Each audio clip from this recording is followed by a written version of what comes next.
Go. Welcome, everyone, to show number 51 of This Week in Hospitality Digital Marketing. I'm one of your hosts, Loren Gray with Hospitality Digital Marketing. Joining me, as always, is the wonderful co-host of Mr. Tim Peter from Tim Peter Associates, Mr. Edward St. Ange of Flip2, and I'm sure we have an empty chair only for a little while because I believe Mr. Robert Cole or Sean. Once they finish his makeup, right? He's a makeup skill. He's not quite ready for. They're getting the lighting right. He refuses to go on without 3 key lights. I mean, it's his thing. Right. Okay, so I throw these out. We never really quite follow them, but it's always like a stick in the sand. Like if I'm stuck talking to myself, at least I know what I'm talking about. Fortune magazine changed their mind, by the way, because that article is gone. That article doesn't exist. Like, they caught on that we were going to talk about this and how wrong they are, and they were like, delete, gone. Yeah, go to the link. Go try to find that story. The story's gone. Seriously? All right, let me go. Yeah. Robert. Okay, so what we're talking about, for those who don't know, is we shared this little email where I was like, what do you want to talk about? I don't know. What do you want to talk about? What are you wearing? I don't know. What are you wearing? Anyway. I'm always wearing a blue polo shirt. Okay, no one ever asks me what I'm wearing. One less decision for the day. That's right. Anyway, so what we're talking about is Fortune Magazine put out an article that said that OTAs were on the decline. And it seemed to go contra to just about everything everybody else was saying in the world. I was actually going to quote a paid-for Phocuswright article for anybody that, especially Mr. Robert Cole, who knows Phocuswright better. They're not cheap. And they had a lot more data that didn't say quite the same thing as to the actual progressive usages of OTA and their expanded growth all the way up to 2020. So I guess it's beyond stupid. So the only thing I'll say here is, are they mistakenly looking at softened guidance going forward as being a sign that OTAs are losing market share, where it's really everyone has softened their guidance. Marriott softened their guidance moving forward. Hilton softened their guidance moving forward. Starwood said, we hope to lose less money next quarter. I mean, right. And I mean, there was just a number out today, yesterday, day before, somewhere in the last day or two. I can't recall when I saw it. That we've hit all-time record high ADRs and all-time record high RevPARs. So softened guidance is exactly the right thing that people should be saying, because you can only be at the peak for so long. You know. And then the only other thing I wonder is if from the big picture level, are we missing the fact that maybe they are. Maybe they have pulled back a bit. Maybe the brand's not being as present in inventory, even though they've replaced a lot of that. Maybe they haven't replaced all of it.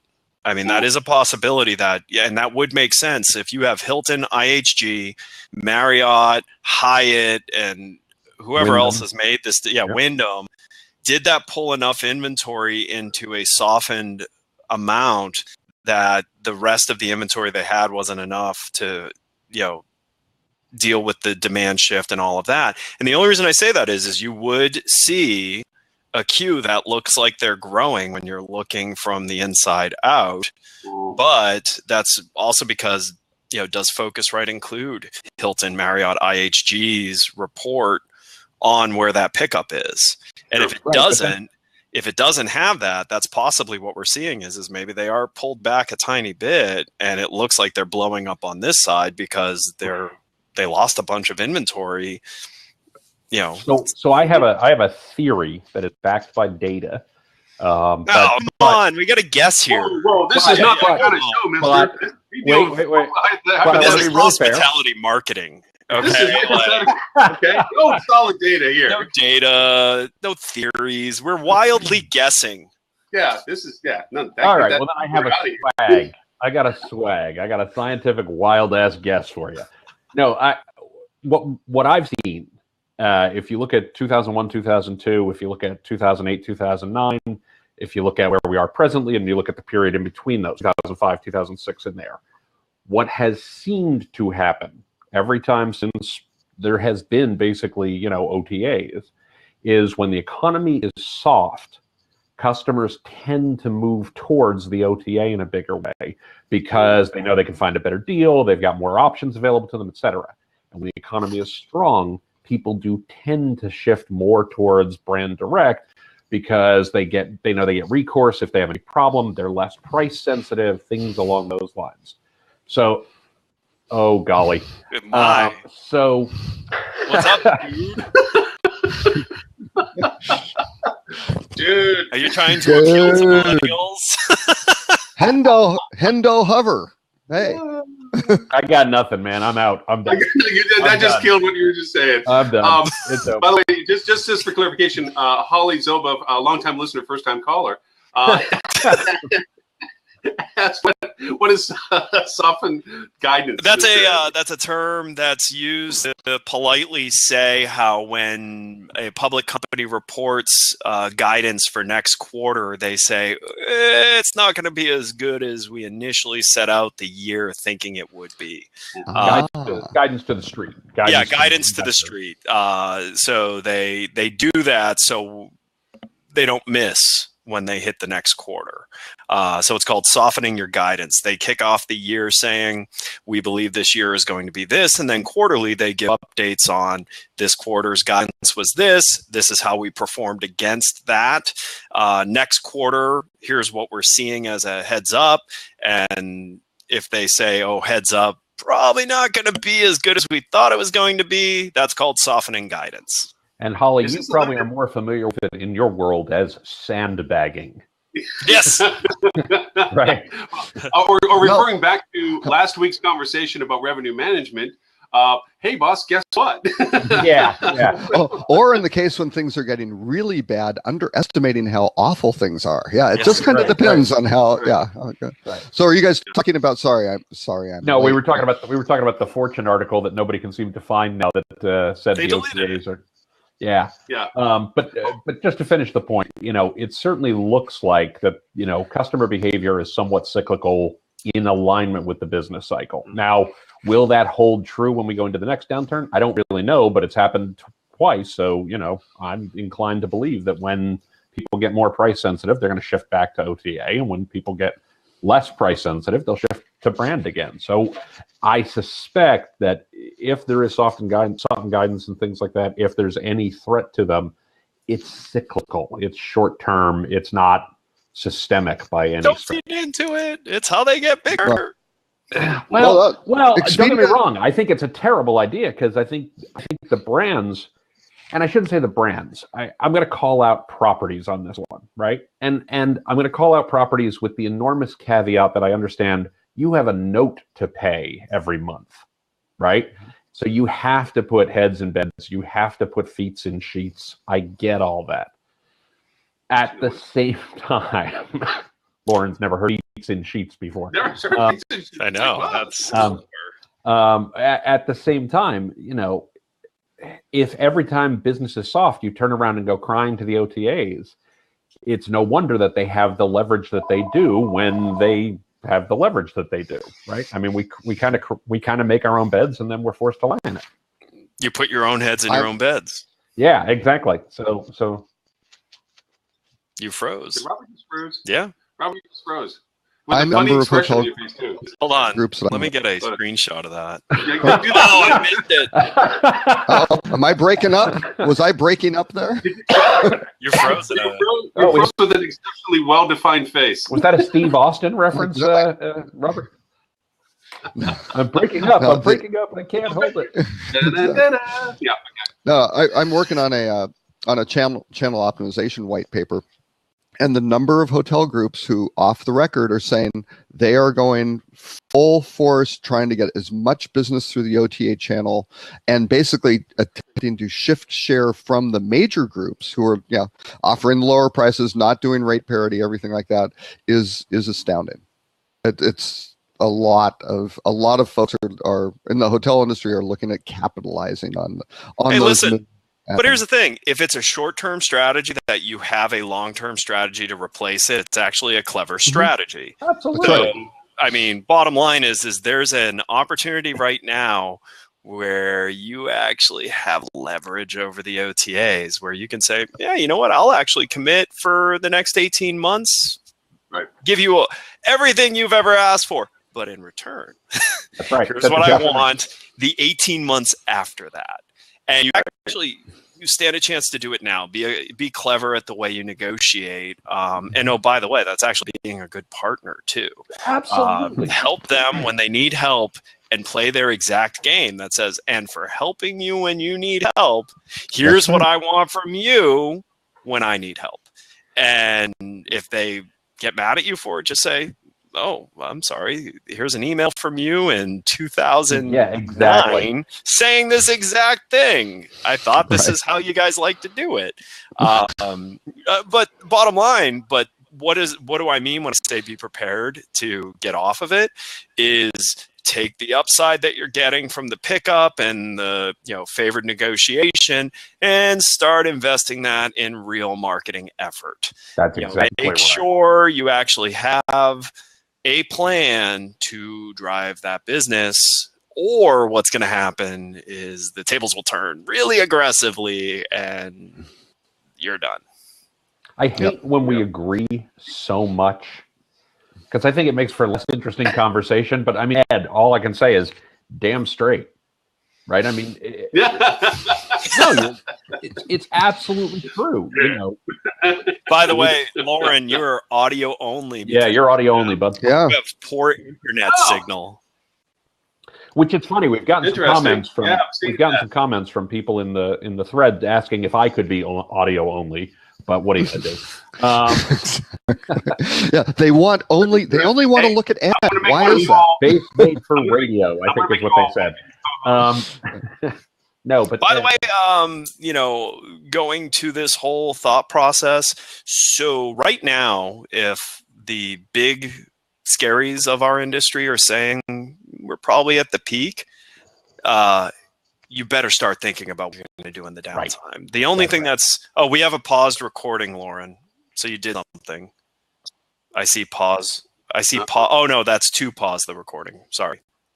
Right. Yeah, that's just a pause. I made you and Tim both hosts, but not just in case. Oh, thanks. Yeah.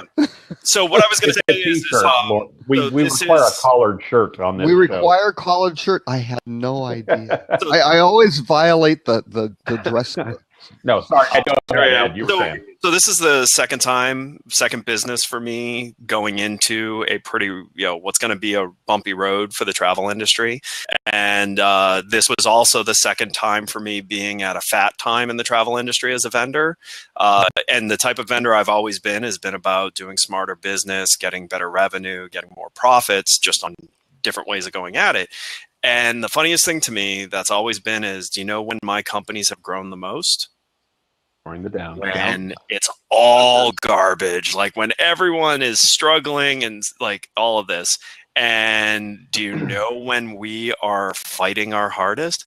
When it's fat and happy days. Yep. So here's the thing. Do you guys follow Robert Rauschall? Oh, yeah. Real interesting guy. Yep. So he's been for 24 months now, has been like doing everything he can to plan for the downturn. And he's been speaking about it. He's been, putting out great articles about it, but his company has fundamentally been taking the fat time to prepare for the lean time. Everyone needs to start thinking like that. When your job becomes very easy, don't catch your breath. Start focusing on when your job's going to get very hard. And guess what? Then you're running a marathon instead of going into fits and spurts of run as hard as you can and then stop because you can. And last week was a very auspicious week for the U.S. hotel industry because RevPAR passed $100 for the first time in history. Yep. We just mentioned that a moment ago. Oh, did you? Oh, I got that data from your article, so I think I did as well. Oh, my tweet? Yes, I did. Yeah. But the interesting thing though was occupancy was down 1.1% versus a year ago. So it's all on rate, and every single upturn in the hotel industry, rate always follows occupancy. Right. And when you start seeing the occupancy, take a look at 2008 before the global financial crisis.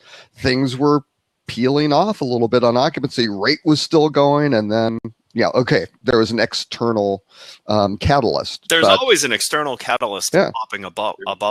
Right.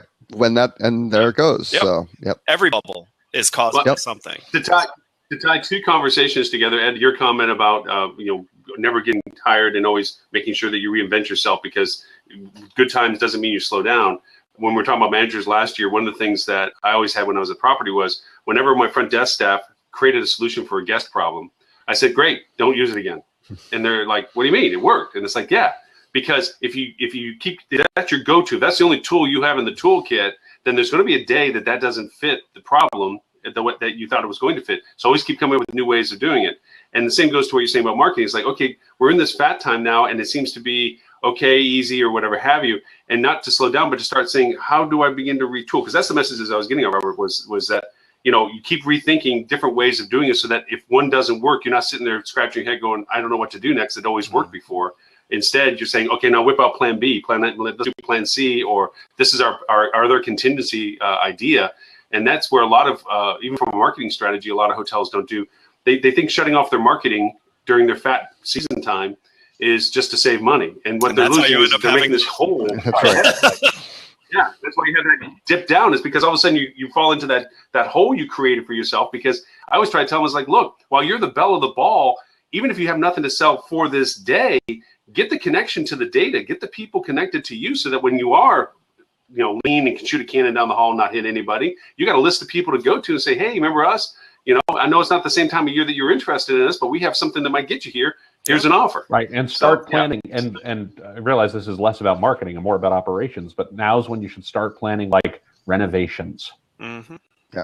Right, because if you're going to have some empty rooms, you know what you should do with them? Or hurricanes. Or whatever, right. Start planning hurricanes. Because that nice insurance policy that pays for loss of business doesn't adjust for economic factors. Right. Exactly. Well, it goes back in 2001 when I first took over the hotels in the Florida Keys. It was in August. I took over the hotels, and it was like Disneyland, or Disney World, I should say. Everyone was standing in line. You call whatever price you wanted, and people paid for it. And all of a sudden, boom, September 11th happened. Then boom, anthrax happened. And then I was in Florida as well. And then all of a sudden, it's like nobody's driving down US 1. There's nobody coming past your door. And the sales team, which really wasn't a sales team, they were order takers, are like, what are you going to do? What are we going to do? And it's like, start cracking open, and people are still dying, still buying houses. So look for realtors to give them a negotiated rate. Look for funeral homes, people that have to come down and visit their past family and stuff like that. Just start selling. And it was so alien of a concept because the market changed so quickly. You've got to have things. Well, leading up to that point, leading up to 9/11 specifically, one thing I learned, I was very young back then, but I was just new to the industry. And most of the people I was talking about were telling me how, they've been in the industry since the 70s and they'd not had a year that they only just needed to perform to their market's performance, and they had growth of some type. That was the first real rug out, where it went down to scary. It went down to oh, is there going to be a tomorrow? Not we had a 6-month dip, that corrected. No, well, your hometown in Orlando. I wish somebody had written a book about what happened to the hospitality industry in Orlando in 01 and 02, because I had friends, and it was like I dodged a bullet. I had a choice of taking over a really big hotel in Orlando or going down to these hotels in the Keys. And the friend that took the gig that I didn't take was a GM, well experienced. He was cleaning hotel rooms. That was the only gig he got. There was hotels that were shutting down wings of their section because they're so big. The Delta Resort.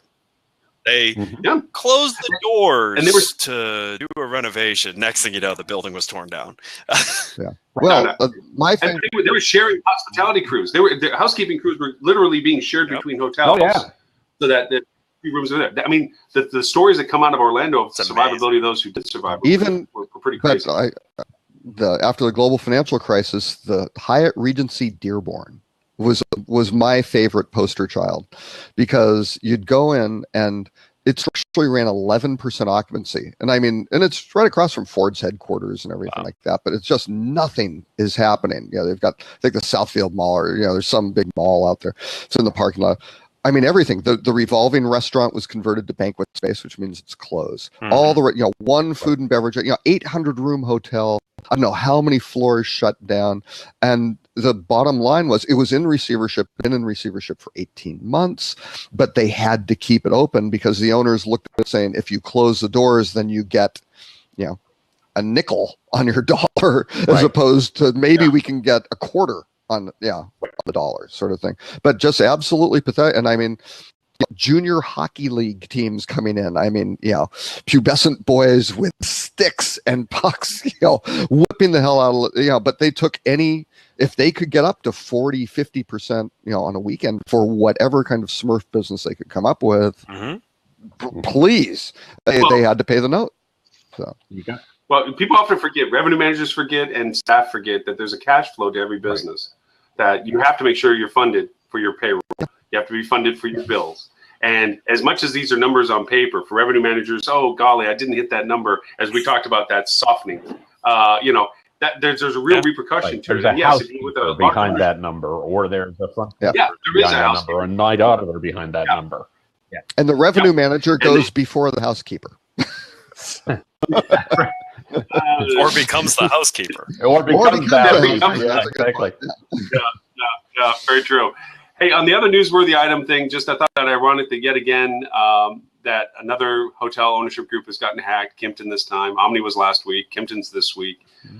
Any thoughts? I mean, we just came out of high tech a few weeks ago, and there's the technology out there is, of course, advancing, and the resistance to any technology for an industry is the cost factor of implementation. Does it make it into capital? We're in budget time now. August is the pleasant month of budgeting for hotels, and they're looking at capital expenditures and stuff. And we've known near field communication keys to open up rooms. We've talked about kiosks and all this other stuff, but it costs money to implement them to multiple properties, if even just one. And here we are, that we're dealing with it's sometimes antiquated systems that handle bookkeeping. And it's just an easy hack for some kid or whoever to just get in there and start beating the crap out of these companies. Well, but here's the thing, I'm sure when you end up looking at it, most hacks are not sophisticated. It's simple human engineering. And I guarantee you this is another case of that. I mean, if you look at the Target hack, Target had very sophisticated security, but they had people, and people are easier to hack than computer systems are. So I'm willing to bet you this is a human employee training issue. It's really interesting. Do you guys know the Venza group? Yeah.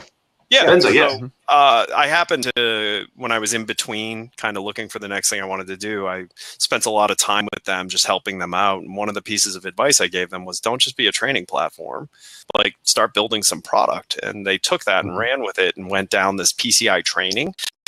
I highly recommend, if you want to avoid being hacked, that you adopt training and testing in your organization. So just like you would hire a secret shopper to see how good you perform, you should hire people who are ethical hackers to come in and try and socially engineer a hack to your organization. And you'd be amazed, the first probably 3 or 4 months that you're doing that, they will get you every single time. Every single time.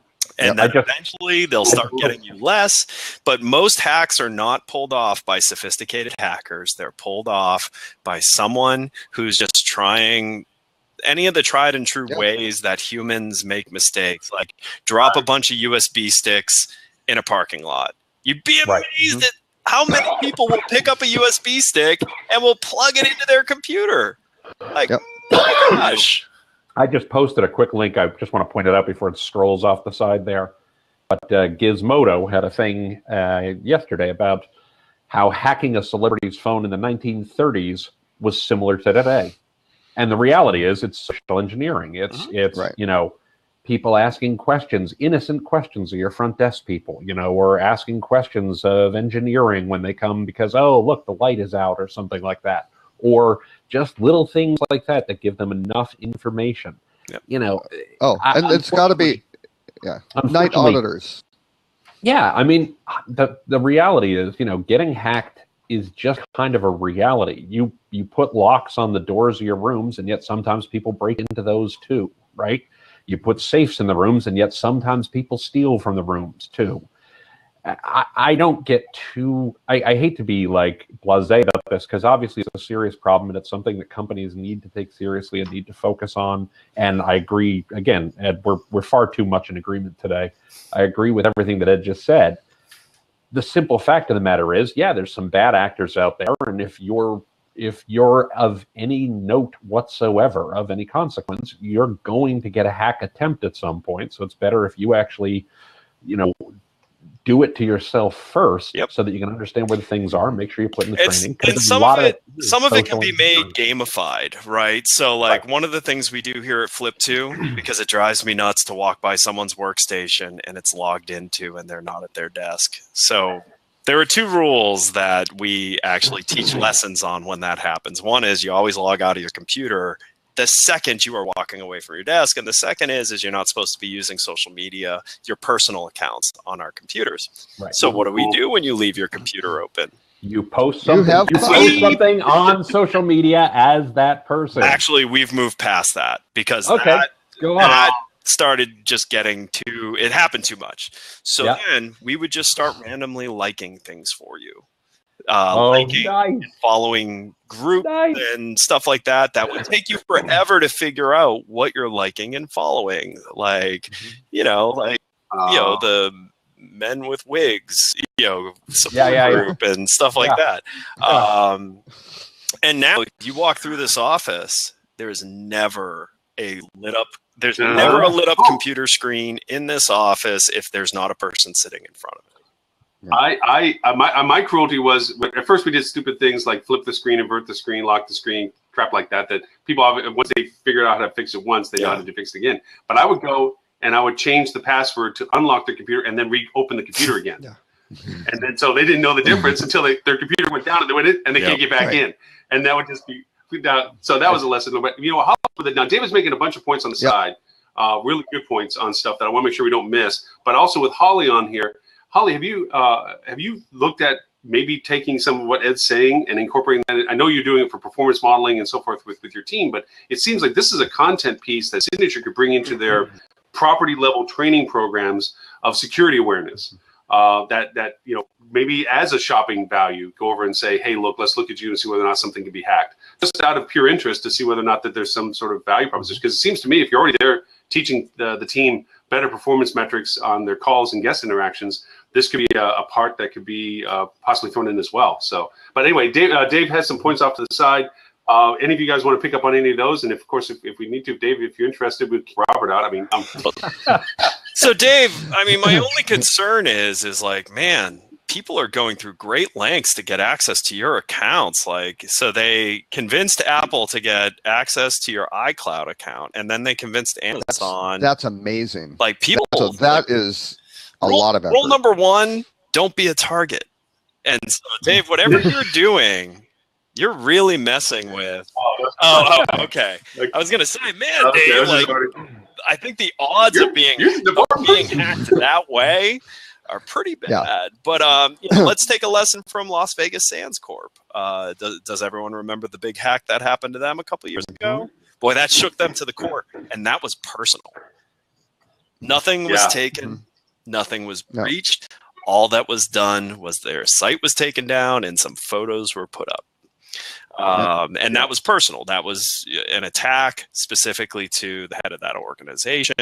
So rule number 1, don't be a jerk. Rule number 2, be suspicious, but don't be a jerk. But it goes through your phone, too. Your phone, everything. Yeah. But hotels. Google that on your own. But Wheaton's Law, good rules to live by.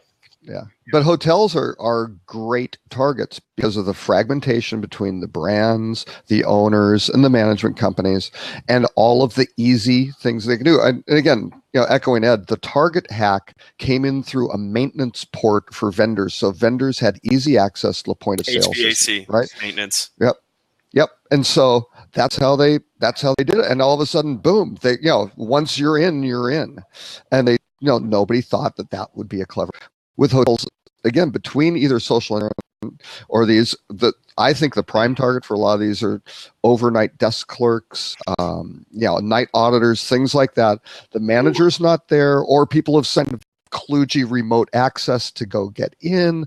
All of those sorts of issues just make it so easy. The question is, what's in there that's of value to hackers, right? Well, that's the other thing. Is it credit card numbers? Most of the PCI stuff has taken care of a lot of the credit card access, which is better. But again, you can get in there and boy, if you have celebrities and stay in your hotel, things like that, really bad things can happen, and everybody needs to be trained on it, not to be, hey, this is so and so from corporate and I'm the new guy doing such and such and can give me this and pass this on, and what's the password, and all of a sudden, pow, they're in. Yeah. Well, going back a few years, when one of my first restaurants I owned, I had to fire a really good manager for something really stupid. We had a drop safe, and he was the night manager for me. So he was closing out the night, 3 o'clock in the morning, and I'd let him have a beer or this or that. Well, he thought it would be interesting to see if he could actually, after dropping the deposit, pull it back out again through the drop safe. Just out of curiosity, just blind. He was curious to with do his it. arm. But then when he did, no, with a fishing line, basically. And he was able to get it back out, and he thought he'd keep it because you know what? He figured it out. And so obviously the drop safe says I should have this. I don't have it. Anyway, it turns out that finally he confessed to the process of it. And it's like, why'd you do that, dude? You were so good at your job, and you seriously, why did you confess? I mean, well, I was convinced. They call it waterboarding now, but back then it was just a splash of water. It was freshening him up. No, stop spritzing him. And I'm out. Gotta go, everybody. Yep. Anyway, but it's one of these things. They're bored. It's just they're bored. Night auditors, any of the again, managers not around, to your point, Tim, that they just figure, hey, let me see if this works. Let me do this. Let me try that. And they get into the position where they put themselves in jeopardy. When I worked at Charles Schwab, right, back in the 90s during the .com boom and everything, we used to have a compliance meeting every year. We were required to do a whole bunch of stuff. We could only trade through what was called the employee branch, because they needed to know what we were trading to make sure we weren't either, sitting on trades that we knew were going to move the market, or following trades that were moving the market, or things along those lines, with inside information. We had to custody all of our securities at Schwab, and if we couldn't, then we had to, file disclosures regularly about what was going on. Anyway, we used to have an annual compliance meeting where a compliance officer would explain all the things you could not do. It was the worst training session imaginable, right? It was just come in and get yelled at for an hour and a half. By the way, here's all the rules. They do that there now weekly. Oh, yeah. Schwab has a big office right across from ours, and I'm friends with a bunch of people there. There's an on-site compliance person now. Right. And that happens weekly now. Well, that's always been true for the brokers. I wasn't in a brokerage role. So that's, No, that's absolutely true. But what was funny was the best compliance meeting I ever went to was the guy who said, he was doing the compliance meeting, and he said, look, if you're on the phone to the employee branch and you find yourself thinking, should I be doing this trade? By definition, the answer is no. So, you got this guy who's like, hey, let me see if I can fish. The answer is no, right? It doesn't matter if you can, you shouldn't. Yeah. And if you need to teach your people that, you've got the wrong people. Yeah. Well, to be fair, younger workforce starting out, these people don't know. They don't know. Because first of all, they don't even teach in high school how to balance a bank account. Right? They don't teach you what debt is. They don't teach you any of this stuff in school. Okay, fine. So be soft on crime, you bleeding heart liberal. Being soft. All right. With that being said, if anyone on here is from Russia, I encourage you to go to timpeter.com and get me Hillary Clinton's emails. I have been hacked. That's right. I have been hacked twice. Yeah. Twice, actually. And it's just, it's actually just, in my specific case, it's link nonsense. It's folks who want to put blind links into stuff, right? Yep. But that's a nightmare, having to go through all that crap. So, don't do that. Not fun. Happily, I don't have things like credit card numbers or anything anywhere we can get to, so that's not an issue. So on the right-hand side, I asked Holly and David both, Holly referred to something called Peak, and I'm not familiar with Peak, so I asked her, so what was Peak? And the other was David put in a link to one of his postings on G+, which are really good, which was, of course, showing the revenue generation of relationship to mobile, if you want to click on his link for it, compared to non-mobile, and the social investment correlation to, because social is basically mobile these days. So just I hadn't had a chance to ask you guys what topics you wanted to throw into it as well, but I figured I'd ask those guys. But are you guys familiar with Peak? I mean, I don't know anything really about the hope Peak. is they just $10 million bucks. This time they can make it work. So, because they've had a hard time getting. I'm going to ask the dumb question. What is Peak? So how about I was right there with you. Tours and activities. And oops. Yeah, no, you're right. We heard you, Robert. Okay. So yeah, tours and activities. I'm not sure how they kind of Viator type competitor. Okay. Right. But I'm not sure how they got a $10 million raise without, because I don't know how you can put a valuation on that when it is a highly competitive market. Like I've met so many companies. Right. And then if you actually know anyone who's had dealings with them, they've also been yet able to crack the code on how to make it function. Now, again, I haven't gone in and tested if Peak works or anything. I'm taking this from trusted people I know, but the feedback I've gotten on it is it's a crazy investment. Yeah. So but here's the other thing. They may have something that no one knows about. I mean, the challenge, the challenge with tours and activities is it's an on the ground sales rolling up the best thing, and then getting really key inventory like Disney and stuff like that. The really high volume, high value stuff. And if you don't have that, it's a slog. And it just takes forever, and the investors get impatient, and you can have a great Peak has a good user interface, things like that, better than Viat, all these sorts of things. But it's a tough business. You'd be better off starting a new OTA right now. Right. Yeah. Right. I would agree. We used to do a lot of this. I mentioned this a couple of weeks ago when we did the LuxRes thing when I was at Leading Interactive, and we made a lot of money on it. It was very profitable. It was a great business. It was impossible to scale. I mean, it was just a nightmare to scale. So, yeah. Okay. And David brought up about the his link, if you haven't had a chance to speak his link yet, about the mobile's growth in comparison for conversion values compared to non-mobile, and the social investment that people are still trying to drive into non-mobile as to why they're just pissing the money away, I think is the general context of it. But that's specific to Facebook. I'm sorry, David. Yeah, it's specific to Facebook. Oh, speaking of Facebook, to share something, I mean, Dean's with us too from Derbysoft, but remember we had this big flash and plan, Facebook's dynamic travel ads, and then boom, nothing else. Like it was like a premature conversation. Conversation. Yeah, a conversation, and then it just went away. Wearing a little blue shirt. It's never mind. It's a weird. Never mind. Yeah, that reference kind of. No. Yeah. Moving along. Stop being a pill, anyway, Tim. Let's not go there. Okay.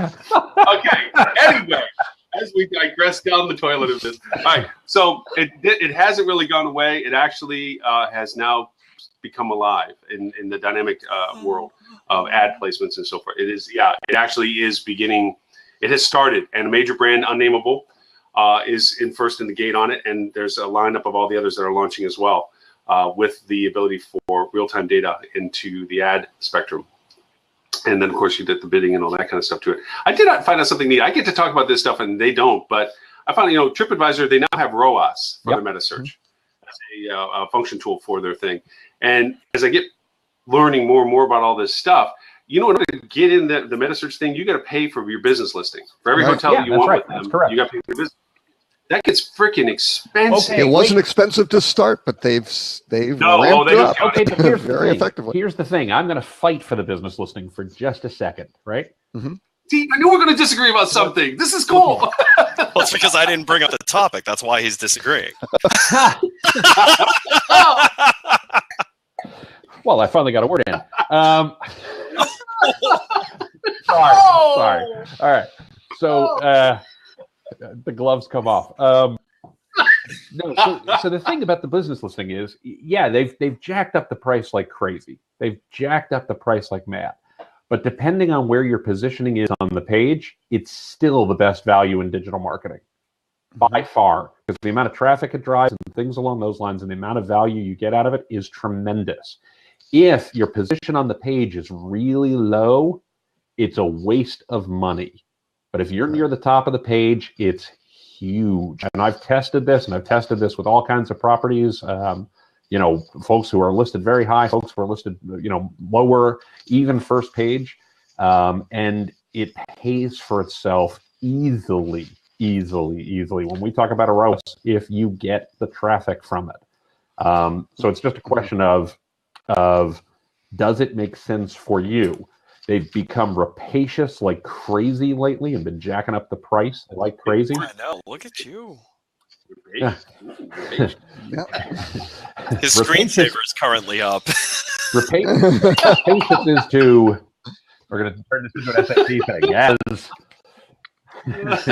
Tim's doing the word of the day thing. No, well, actually, to echo something with Tim though, if you're if you're low in the listings, TripAdvisor is not a good spot for you anyway. Correct. For anything. Absolutely. It just does not work if you're a crappy hotel. Or if you have crappy reviews. Well, and that's just it. If you're paying for business listing and you're low on the first page or not on the first page, you're actually paying them to tell people that you don't have a great hotel, and that's a terrible idea. But if you're near the top of the listings, if you're going to be seen a lot, usually it pays for itself easily. And the reason they jacked up the price, I hate to say this because I hate what it's done to my clients who are buying the business listings on the one hand. On the other hand, it was only logical because when they were charging $1,800 or $2,000 or $3,000, not only was it the best investment you could make in digital marketing, it was a steal. It was so ridiculously cheap relative to the value you got out of it that anybody who wasn't doing it was just not paying attention. Yeah. Dean threw over to the side some stats. Top 10% popularity should be a no-brainer. 10 to 25. It's a maybe. Outside the top 25, it's hard to justify. Yeah, I think that's about right. I think that's. Mm-hmm. So to qualify by hotel types, though, either you're in a major market and you're a major player in the market, in which being top ranking, of course, it's a no-brainer to have. But then again, if you're into a no-name market and you have no competition, you're going to fault out anyway as being in the results anyway. Is it still worth it, even though it still qualifies under the parameter of being, top ranking? Yes, without giving away specifics of clients, I have a couple of clients who are in not what you would call primary markets and certainly not secondary markets who are at the top or very, very near the top, and it pays for itself handily. Yep. The beauty is when you're in a tertiary market is they also charge you a lot less. Right. You're not paying the New York rate. Right. Well, because they're also driving less traffic to that area. They're also driving less traffic. Yeah. They're charging what they can justify to charge. I don't know why everyone gets so upset when companies do that. They drive immense value to you and they charge you for what immense value is worth. And it's expensive. It's only expensive if it costs more than it's worth. So the question is, if it's driving value, is it expensive? And I basically agree with Dean's numbers. I mean,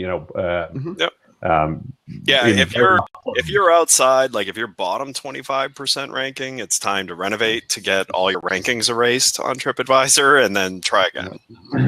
Yeah, for sure. Yeah. No, well, and the same thing applies to OTAs. I mean, I stood up at a HSMAI meeting probably in 1999, right? When they had the torches and the pitchforks out. And it's like, oh, the OTAs are charging us too much and this is horrible. It's like, wait a second. Robert, I have to ask one question. That wasn't 99. Lately? That was like, right. Well, first of all, 99, they had their heads in the sand. You can't hold a pitchfork if your head's buried. Right. No. You're talking about independence. You're talking about independence then. Oh no, these were major hotels. They were all complaining because at that time, all of a sudden, Expedia, really after the Travelscape acquisition. Oh right. Pre-hotels.com, Hotel Reservation Network, all those guys. Yeah. USA Network, all those sorts of guys were doing it, and people are complaining about it like crazy. It's like, wait a second. If these guys are creating value and you just want to pay less is the bottom line. The example I use, it's like somebody marches into your hotel and you're charging $200 a night and goes, you should be charging $150. Why? Because I want to pay less because that's better value for me. And it's like, well, everybody else seems to pay $250. That's the market value. I mean, but here's the hotels don't want to. It's the same thing. It's a good business decision, and absolutely, if they're creating value, the market establishes what that value is worth in general. So. Oh, hey, to recap the discussion on the hotel we discussed last week that needed to look at anchoring. Oh, yeah. So first of all, it's one of the coolest hotels I've ever stayed at. So I'm just going to put that out there. Well, and the building was built in 1905. It was a customs house. Then it was a courthouse. And then they redid it to be a Le Méridien, but left all the historic stuff intact. Right. And left the footprint of the building as a courthouse inside. So you're walking in hallways, very aware that you're in a courthouse, but you go in what looks like an office, it's a room. So after staying there, and it was like, first of all, they were missing a huge opportunity. They don't market to concert goers at all, even though they're 10 minutes from the concert venue. And their restaurant was amazing, all this. So I just emailed the director in sales and was like, let me lay it out for you. Here's what your weekend looked like in your market. And here's what the prices were for everyone in your market. Here's, why we were there. Here's what we spent that wasn't you. So you understand your share of wallet. And here's also what I saw while I was on property. So their staff was amazing. They have a shuttle that goes a pretty short distance. So my suggestion to him was, so you're going to want to build a package. And that package is double occupancy, prefix menu at your amazing restaurant, shuttle to and from the concert, $600. I mean, for one night versus, I paid $190 for the room. I paid $70 for an Uber, even though it was only 10 miles or 10 minutes. And then, but I paid $600 for the concert tickets and, went to dinner at their restaurant. Their restaurant was fantastic. It's a French restaurant, really cool. And so he actually wrote me back and I was like, oh gosh, like when I saw it ping up, I'm like, here we go. Cause I did it with my Flip2 signature. First thing he says is he's like, man, I love Counting Crows. I didn't even realize they were in town. And then he was like, this is a really good idea. But, I was looking at it. The hotel was one of the nicer Le Méridien I've stayed in because it's only 2 years old. Oh, nice. Yeah. Just for a recap of those that maybe not been on the show with us last week to this week, we have a few that are live with us right now and so forth.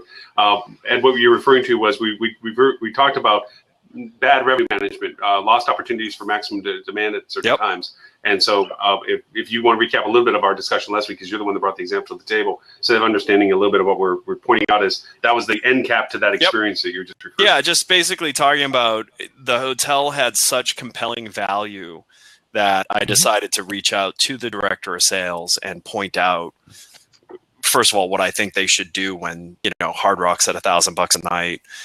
The Aloft is $5 a night more than you, and you're a Le Méridien in a beautiful property with an amazing staff.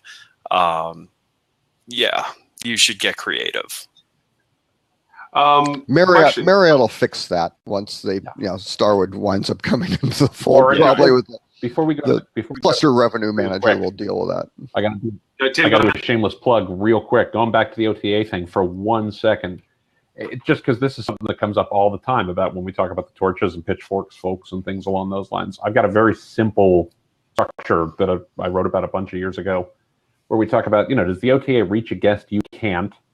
Do they reach guests you want? And can they reach those guests at a reasonable cost? And if the answers to those questions are yes, there's no need for torches and pitchforks, right? Right.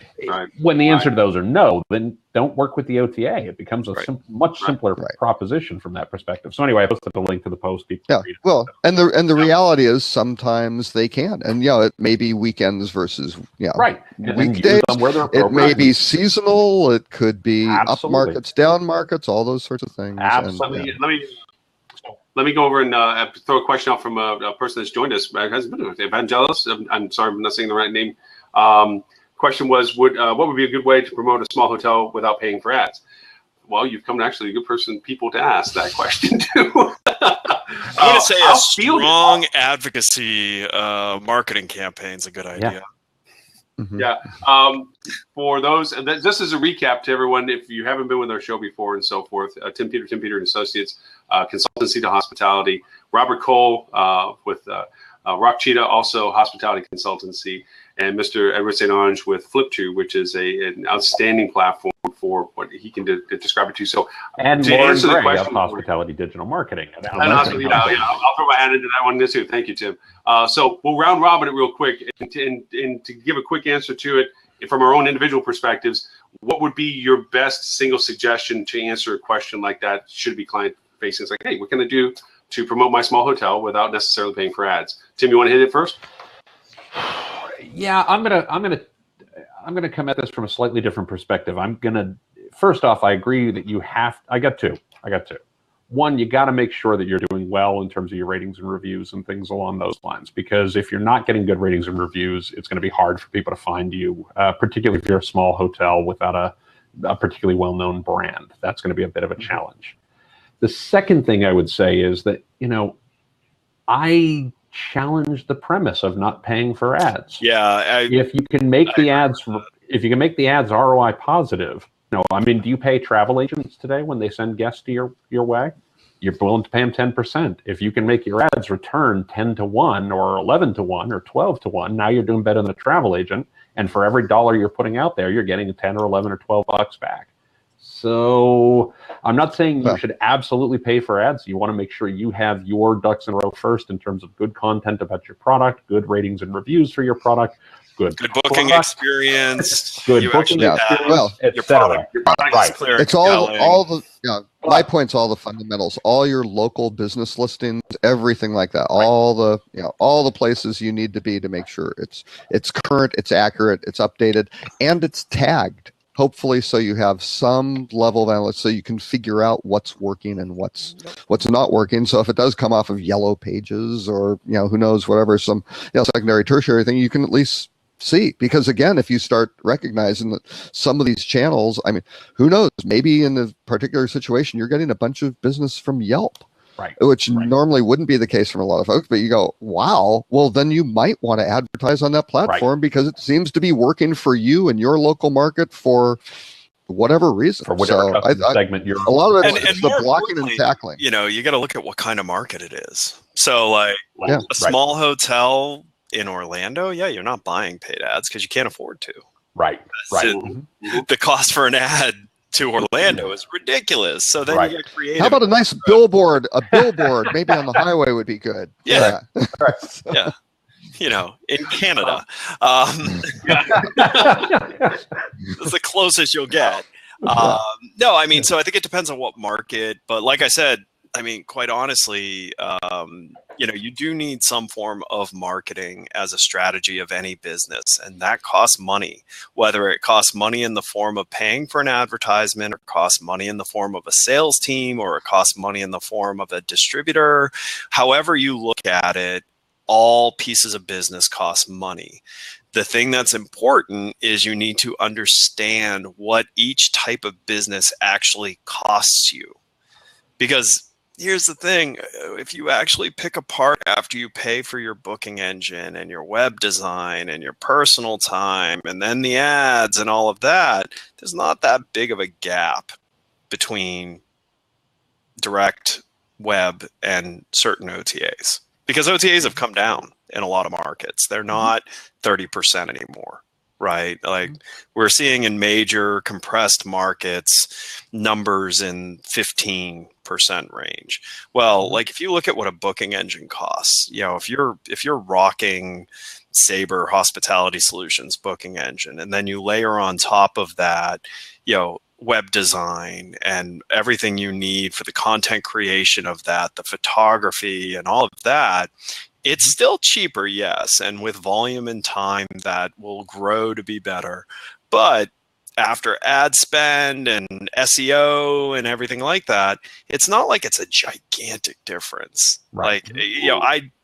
and I see numbers get thrown out, but I got to tell you, like, those numbers aren't looking at the whole picture of what it takes to market a hotel.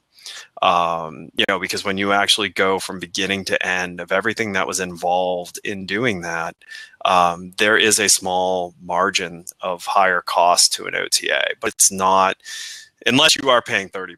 If you're paying 30%, okay, yeah. Right. There's a big difference. Tell the OTA to. Right. But at 15%, the OTA should be your best friend, because they are more cost effective and less risk of a source of business than you doing it yourself. And if you can then convert those folks, and Holly and I've been doing an email back and forth, if you can then convert them to be advocates on behalf of your brand, which, Ed knows a little bit about, given that that's what Flip and does. So the reason I do preface that is, then you want to make your marketing less expensive. You have a good advocacy strategy. Right. Because then you want to talk about how do you lower your cost of acquisition per person. It's by getting that person to get more people to you. Right. Because then you look at it, if you paid $20 to get this person, but this person brought you 2 people, your actual cost of acquisition is spread across those 3. Right. So, this is where obviously word of mouth marketing is strong. There are advocacy platform. Notice there's no S on that. For hotels. And it's great. It's one size fits all. It works for everybody, no matter what. And it's about actually, it will not work for you if you don't have guests that are happy. Right. I mean, that's the bottom line. I tell every hotel that if you're really making your guests mad, you don't want an advocacy platform. Right. My favorite thing you want to do is hand unhappy customers a megaphone. Well, ours has got a mute button, but you still hear it because you're the one holding the mute button. Right. The rest of the world doesn't hear it. But and Holly said, so first hire Signature to train your staff. There you go. Exactly. Okay, well, everybody's plugging themselves. No, I won't go there. No, what I find is really interesting because of the market being strong. Certainly, things like Priceline and Hotwire wind up getting squeezed, or Priceline in terms of their name your own price and express deals gets squeezed in terms of content. One of the funniest things I've seen though is it seems Hotwire used to, if you had low ratings, maybe if you're down below 60-50%, you weren't listed, right? That was not a good hotel to do on a blind sale. Now they're showing hotels with like 20% return ratings and things like, because they're desperate for content, right? They want to get a large list of hotels, and they want to get lower price points in there. So you see these hotels and you'll go, oh my God, 20%. I mean, and I book a lot of stuff on Hotwire and Priceline. I'm sorry, hoteliers, but again, I look for I put on my consumer hat, and if I'm saving an average of minimum 11 to 40%. I mean, we just booked rooms. My daughter's going to Texas Tech in the fall for move-in, right? And Lubbock is not the biggest place, right? For that move-in weekend, a pretty high demand period, I got a hotel off of, I think it was Hotwire, $70 a night on their own site, 146. And it's their own fault. But it is. It is. And so I don't, as a consumer, I do not feel bad about that. Nope. I did not come in with tire irons threatening their knees. They gave it to me. So it's like, I don't care. Here's a decent hotel. And again, 80-90% favorable ratings, sort of thing. And you go, and it's priced so much lower than 4-star hotels. And you go, than 2-star hotels. You go, why wouldn't I do this? I would be an idiot not to. Well, no, Robert, you're 100% right as a consumer. You were 100% right? It just drives me nuts when hotels operators can, do stupid stuff. I mean, but it happens always. It happens constantly.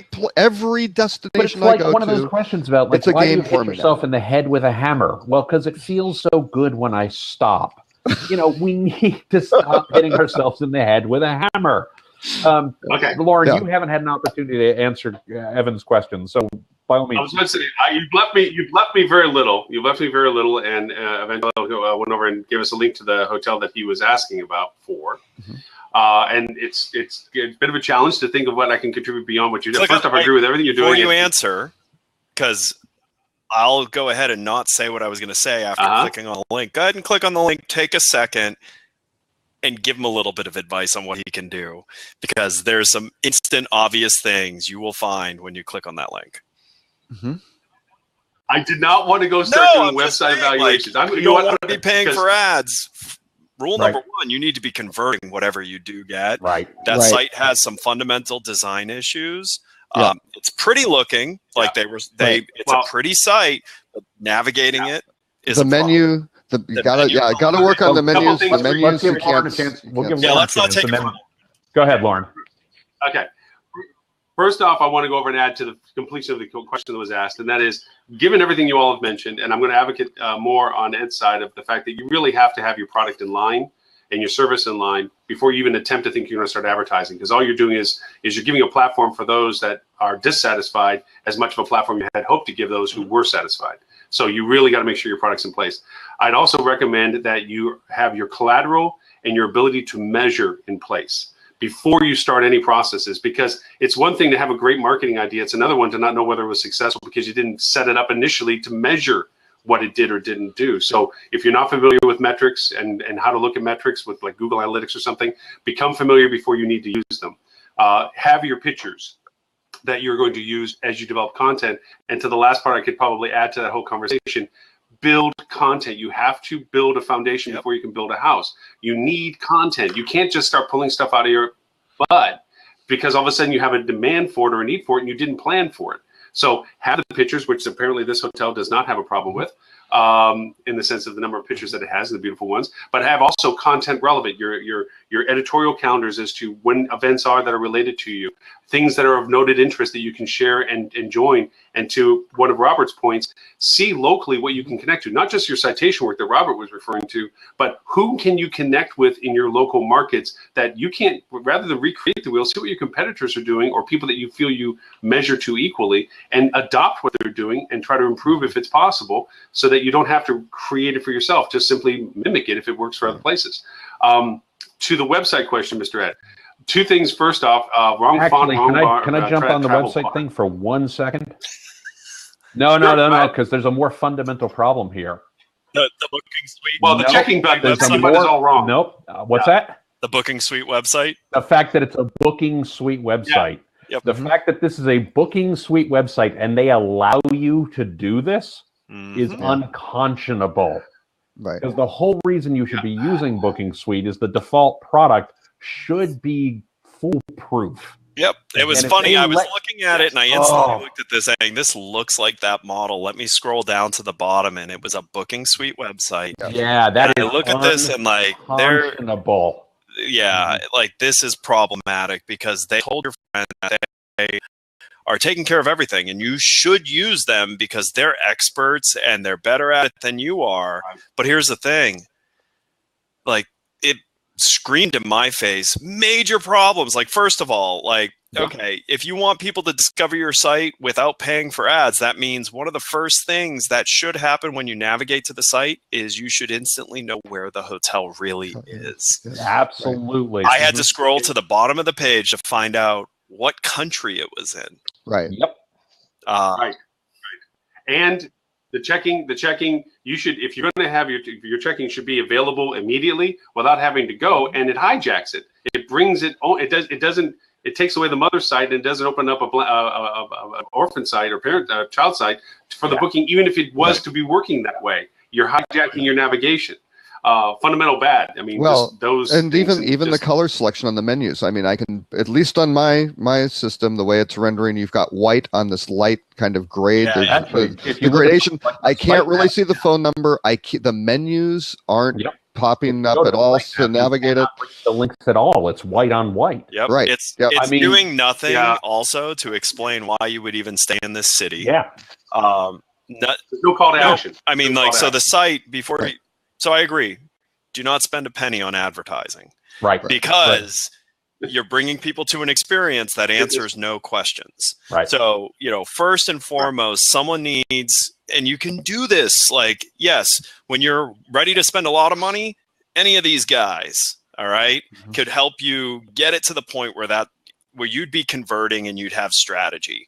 But even from the bare minimum, go have someone go look at this site and just have them answer for you, what do you learn by looking at this site?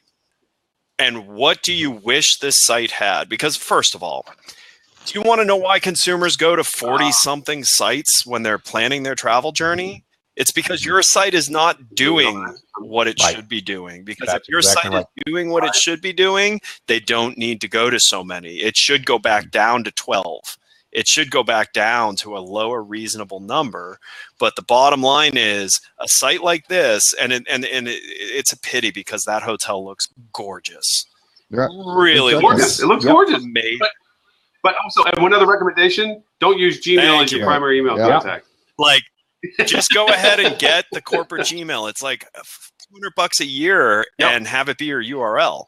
You know, and if so, here's the thing. If you're going to own an asset and you're owning that asset with the hopes that that asset will pay you back, you should treat that asset as such. So you should invest correctly in it. You should take it serious, and you shouldn't be making, you know, excuses like, oh, you know, like, I'm a small business. Because guess what? I'm a small business.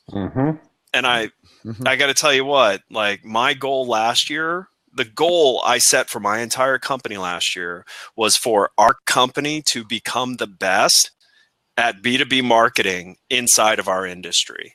And it took us a year of focus to get to a point where we truly feel like we're putting out things that are on par with the top of our industry. And we are, you know, actually contributing to the marketing, you know, of this industry. So you have to set goals at every step of the way to be the best at what you can be the best at. And then if you can't be the best at it, you need to solve for that. You need to find a way to solve for it. For I don't know Portugal at all well. I do not know Pombal or Central Region at all. I've not heard of them, but I've been around the world a lot. I've traveled a lot, so I trust I haven't heard of them because it's not on the beaten path, right? This is a place that's a little more off the beaten path, a little undiscovered. Yep. And if this is going to be your guest's introduction to the region and to the area and to the property, then your website has to be spectacular, right? And I don't mean spectacular in terms of the best website you ever have. Don't sell the hotel. Right. Sell the area. Sell the destination. Right. But the website must do its job. It's the first introduction to the area, and it's the first introduction to everything around there that you know, potential guests are going to have. And this website is not going to do that. And this website checks a box. That box checks the box. It says I have a website. Exactly. And the fact is allowing this to be out as a booking suite website is unconscionable. Yep. Right. Another big word. Well, and there are a couple of other issues though, because the hotel, if you look on booking.com, 9.3 rating, right? 23 reviews. Things are doing tremendously good. Right. On TripAdvisor, there are no reviews at all. So, you know, you've got to make sure you get out there, encourage people to review it. And again, I'm not sure, maybe this hotel's only working with booking.com. That's their only channel, and that's where they're getting all their business, and it's kind of a one-trick pony. But if you can spread that out, that would help tremendously. I also noticed it only said at the bottom, now this may be a mistake, that it only takes Visa. Doesn't take MasterCard. Again, American Express, you can go plus or minus, but again, taking, you know, more cards, you know, when I looked at that, I went, oh, well, I do have a Visa card. But if I don't have a Visa card, then it's just like, well, forget that. I'm done, sort of thing. So lots of basics to cover. Two older things. One is listen to your guests that you're getting, so that you answer the questions that they ask or what they use to discover you with, to incorporate that into your content of your site. So, you know, the English travelers or the German travelers, maybe there's a language need, maybe there's a transportation information that has to be thrown in. And gentlemen, I apologize. I know you've heard this story before, but I'll repeat it for this particular case. I had a hotel that was in Yellowknife in Canada, and it was part of a hotel ownership group that I was speaking at the conference on about digital marketing. At the end, this GM of this hotel comes to me, And he says, Loren, that was really some great stuff. He says, too bad I can't use any of it. And I said, what do you mean? He says, well, I got Oilers. They come up 6 months. There's people that put tents outside because there's no place for people to stay. I can ask any price and they're going to pay it for my rooms. The other 6 months, there's absolutely nobody up here.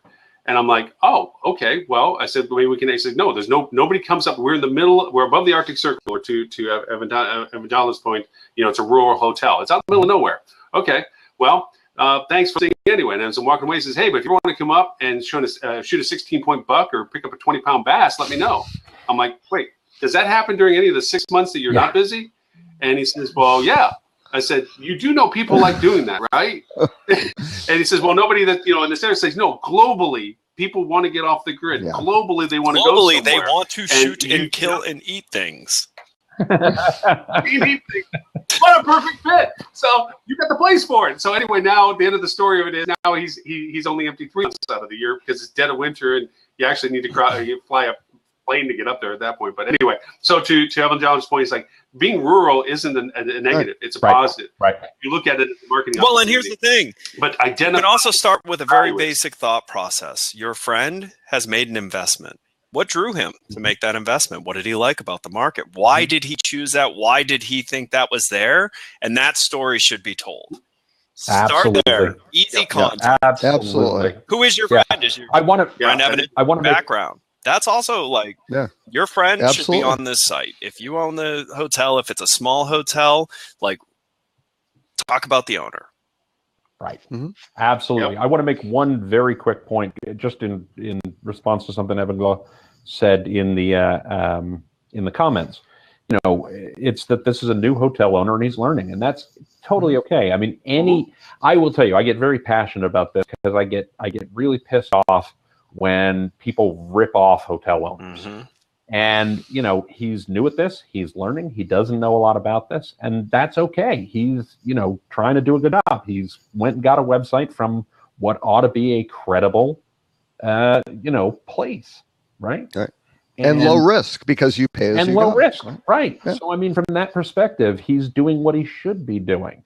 The fact that what he got in exchange for that is not delivering and is not actually doing the job. That's just terrible, and that's not his fault. Yeah, that's the fault of in this specific case, Booking Suite. Yep. Right there, and that annoys me to no end because what your friend has done is he's made an investment in a community and said, hey, this is a great place, and this is a place that people should experience, and this is a place that people should discover, and I'm going to give them a great hotel experience because I know how to run a hotel, and I know how to take care of guests, and I know hospitality. And then he's turning to people who should be experts to say, and I'm going to help sell that to potential guests and help them discover you and find you and learn about you and experience that. And those are the folks who are falling down, and that so when you hear the annoyance nuts. In our the annoyance is not at your friend at all, at all. He's doing it's at the people who the are best he can, him off. and he's getting ripped off, and that's the problem. Yeah, for sure. Yeah, and that's when we all get pissed because we're sitting there. It's like we're trying to be the good guys when we're talking to somebody, and you have so many what I call carpetbaggers roll through, going, "Oh, you need a website? I can do that for you," and they have no idea the business model. They have no idea the value. They just check the boxes. You said, "Got a website?" Yeah. But it's not doing what it's supposed to be doing. So it's a valuable thing to him. Thank you very much. I hope your friend does play back. That's awesome. And it's a cool looking property. Yeah, I'm appreciative. It looks like an awesome place. Yeah. I hope I get a chance to experience it someday. I have yet to go to Lisbon. I want to go to Lisbon, and it looks like one of those close things. It's like, if we're going to make that much of an effort, then this would be a great fun extension to it, and which is also content related. That might be a feeder market or your associated market saying, hey, hop here, and that's a part of your strategy of content on the site as well. And Loren, you should take this opportunity to announce the new hospitality digital marketing blabcast thing, where if any of these hotels want to fly the four of us to their location to have the blabcast in one thing, that's the new thing. Tell them about it, Loren.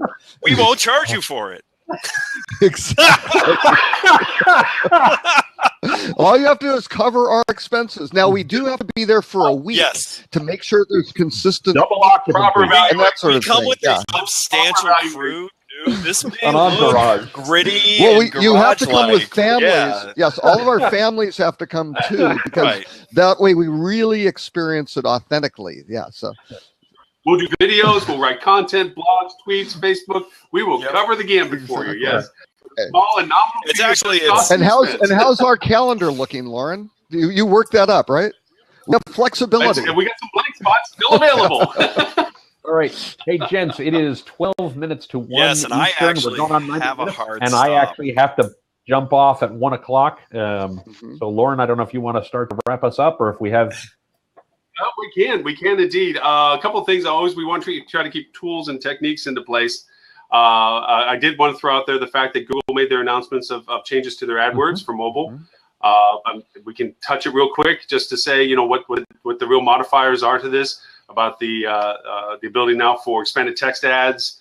You can do device bidding now, which, you know, of course, if you want to target based on what you think the device preference usage is to your market, and of course, responsive ads now are and that's a huge thing for mobile. Absolutely. I mean, in that sense, to have responsive ads. So I don't know if you guys want to touch any of those. If you're going real to quick, invest just to- heavily in device bidding, make sure that you think through the user experience and you have a good payment solution, because why are we still seeing a fairly low booking number on mobile versus a very high traffic number? It's because it's a pain in the butt to book your hotel on a mobile device. And I love typing in 15-digit numbers with my thumbs. too. Yeah. Oh, Don't yeah. you? yeah, most definitely. so, and with that, And those are his thumbs. Those are thumbs. That's the Tim's double thumb up. The other, I've only written, I technique would that- post a link to a blog post I've written about that. I only have like 30 of them, so I feel a little tough. I cannot possibly agree more. Need to do a Here's certain 15 link to that volume set. category. So if you'd like to get Tim Peters' 15 volume set Yeah, exactly. of mobile online purchasing strategies, yeah. Exactly. you can order now, and if you buy, you get a pair of knives too. The last was, I just wanted to throw in, Ed, your team has been great about helping take these and try to start slicing them up for some content so that you get the nuggets of goodness out of the 2 hours of dialogue and witty banter. But the other was just little techniques I'm learning as I'm, it goes a little bit of Angelico's question about no spend. We don't try to advertise, but we try to inform the people that we're doing the show. And we know, I've come to realize that video is the best converting tool to get postings out. So I try to do little video promos of Exactly. yeah. Wait until I start doing the animation stuff. I'm playing with this new one called Powtoons. Oh, I've seen Pow. Yeah. Yeah. So to make sense, because I figured not everyone wants to see me smiley and chitty chatty, that I can do a little animated cartoon. So anyway, one thing I've noticed that with the autoplays on Facebook and with LinkedIn, that your first link that you put in is the link that creates the thumbnail. And of course, if it's a video, it'll play. It also autoplays.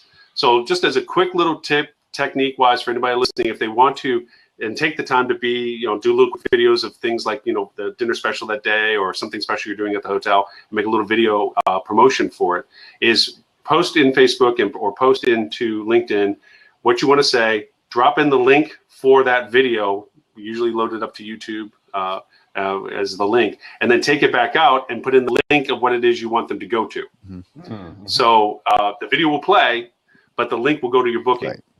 So it reduces some confusion. So you can actually, in some ways, you refer to it by look at the link in the posting. Don't go YouTube. There is a great platform called Wistia. And it's free. You're right. Under like 20 videos, and then it's cheap for hundreds of videos. But it will tell you who looked at your video, how long they looked at it, how many times they looked at it, and you tie that to some other intelligent marketing where you get people to reveal who they are. You can track them forever, and you can know what videos matter to them.